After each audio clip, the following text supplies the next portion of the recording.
Willkommen zu den Übungsgesprächen auf Deutsch mit Geschichten. Bist du bereit, dein Deutsch zu üben und fließender zu werden? Lass uns anfangen. Es war einmal ein armer Mann und eine arme Frau, die nichts besaßen außer einer kleinen Hütte. Sie verdienten ihren Lebensunterhalt mit dem Fischfang und hatten immer gerade genug zu essen. Eines Tages, während der Mann am Wasser saß und sein Netz auswarf, fing er einen Fisch, der komplett aus Gold war. Als er den Fisch überrascht anstarrte, begann dieser zu sprechen. Der Fisch sagte: »Hör zu, Fischer, wenn du mich zurück ins Wasser wirfst, werde ich deine kleine Hütte in ein prächtiges Schloss verwandeln.« Der Fischer antwortete: »Was nützt mir ein Schloss, wenn ich nichts zu essen habe?« Der goldene Fisch fuhr fort: »Mach dir keine Sorgen um das Essen. Es wird einen Schrank im Schloss geben, der mit den besten Speisen gefüllt ist, und du kannst so viel haben, wie du willst.« Der Mann sagte: »Wenn das wahr ist, dann werde ich dir helfen.« Der Fisch fügte hinzu: »Aber du musst versprechen, niemandem zu erzählen, wie das geschehen ist. Wenn du auch nur ein Wort sagst, wird alles verloren sein.« Dann warf der Mann den magischen Fisch zurück ins Wasser und ging nach Hause. Zu seiner Überraschung war an der Stelle, wo seine kleine Hütte gestanden hatte, jetzt ein prächtiges Schloss. Er öffnete seine Augen weit, trat ins Schloss ein und sah seine Frau wunderschön gekleidet in einem herrlichen Raum. Sie war sehr glücklich und sagte: »Ehemann, wie ist das alles geschehen?« »Es sieht wundervoll aus.« »Ja«, sagte der Mann, »es ist großartig, aber ich habe großen Hunger. Bitte gib mir etwas zu essen.« Seine Frau antwortete: »Aber ich habe nichts und weiß nicht, wo ich in diesem neuen Haus etwas finden kann.« »Das musst du nicht wissen«, sagte der Mann. »Schau nur dort drüben, da ist ein großer Schrank. Öffne ihn.« Als sie ihn öffnete, fanden sie Kuchen, Fleisch, Obst und Wein, ein wunderbarer Anblick. Darauf rief die Frau fröhlich: »Was könnte man sich mehr wünschen, mein Lieber?« Sie setzten sich und aßen und tranken zusammen. Nachdem sie fertig waren, fragte die Frau: »Aber Ehemann, woher kommt all dieser Reichtum?« Der Mann seufzte und sagte: »Bitte frag mich nicht danach. Ich kann dir nichts erzählen. Wenn ich es tue, wird unser Glück verschwunden sein.« »Das ist in Ordnung«, sagte sie. »Wenn ich nichts wissen kann, will ich auch nichts wissen.« Aber sie meinte es nicht ernst. Sie konnte nicht aufhören, darüber nachzudenken, und drängte ihren Mann immer weiter, bis er in einem Moment der Frustration offenbarte, dass es alles wegen eines wundervollen goldenen Fisches war, den er gefangen und dann wieder freigelassen hatte. Sobald er ihr das Geheimnis verraten hatte, verschwand das schöne Schloss, und sie fanden sich in ihrer alten Hütte wieder. »Jetzt hast du, was du wolltest«, sagte der Mann, »und wir müssen wieder von den Resten leben.« »Oh«, sagte die Frau, »ich möchte lieber keinen Reichtum haben, wenn ich nicht weiß, woher er kommt. Das gibt mir keinen Frieden.« Der Mann ging wieder fischen, und nach einer Weile fing er den goldenen Fisch erneut. »Hör zu«, sagte der Fisch, »ich sehe, dass ich von dir gefangen werden soll. Nimm mich mit nach Hause und schneide mich in 6 Stücke. Gib 2 deiner Frau zu essen, 2 deinem Pferd und begrabe die letzten 2 im Boden. Das wird dir Glück bringen.« Der Fischer brachte den Fisch nach Hause und tat genau das, was ihm aufgetragen wurde.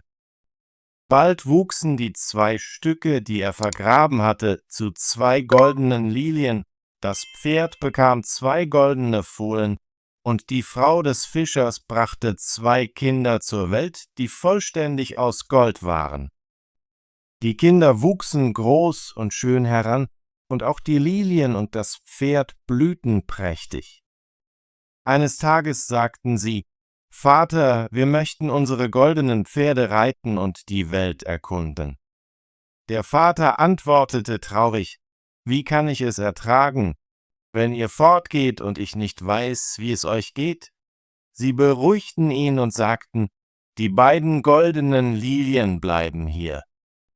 Du kannst sehen, wie es uns geht, indem du sie beobachtest. Wenn sie frisch sind, geht es uns gut. Wenn sie welken, sind wir krank. Wenn sie sterben, sind wir fort.« So ritten sie los und erreichten eine Herberge voller Menschen. Als die Gäste die goldenen Kinder sahen, begannen sie zu lachen und sie zu verspotten.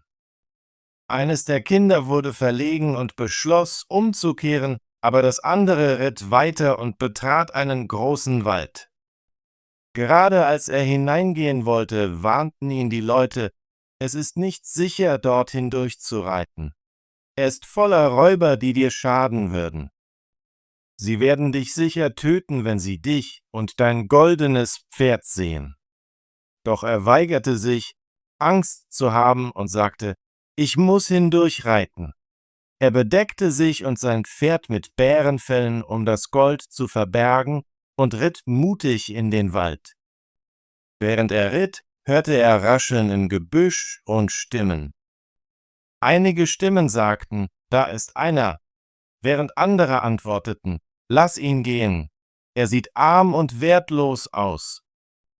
Was würden wir von ihm gewinnen?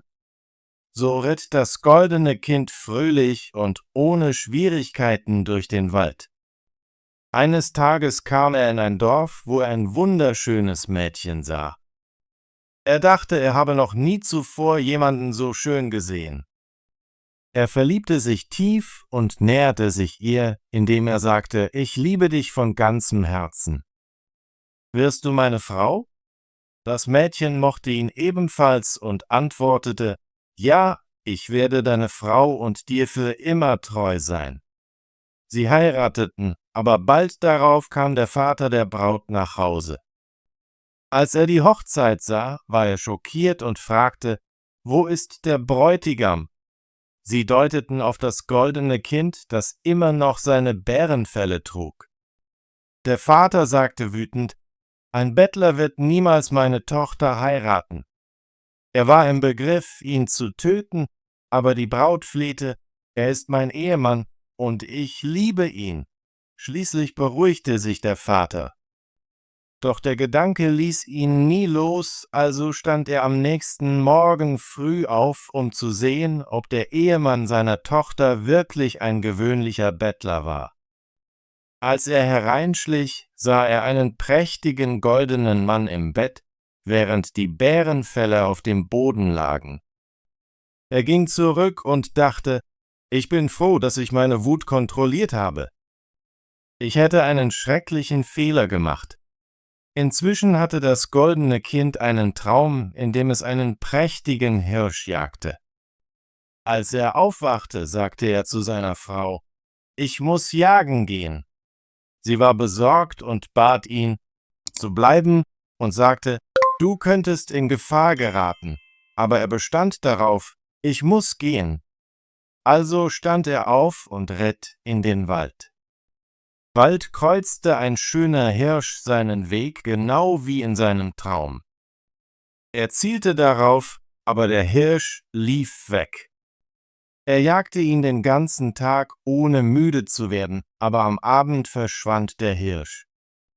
Das goldene Kind fand sich vor einem kleinen Haus wieder, wo eine Hexe lebte.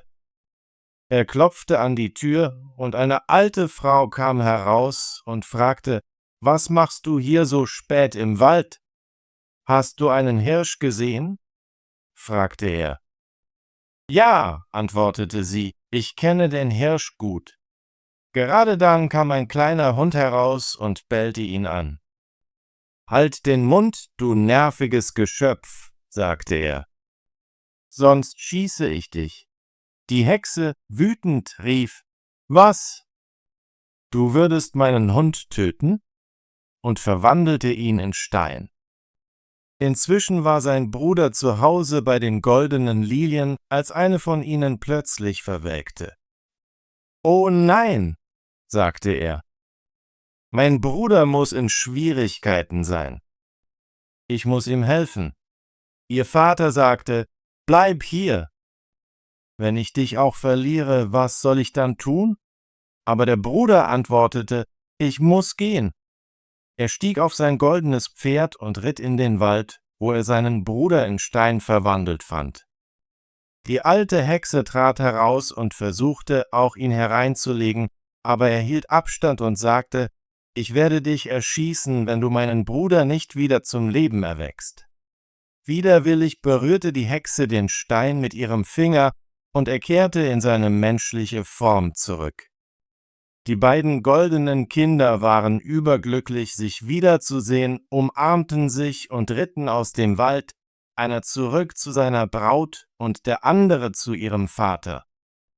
Der Vater sagte, ich wusste, dass du deinen Bruder gerettet hast, weil die goldene Lilie plötzlich wieder blühte. Sie lebten alle glücklich bis ans Ende ihrer Tage und es ging ihnen gut. Tolle Arbeit! Möchtest du dein Deutsch üben und fließender werden? Bitte abonniere unseren Kanal und aktiviere die Benachrichtigungsglocke, damit du keine unserer kostenlosen deutschen Geschichten verpasst. Wir sehen uns im nächsten Video.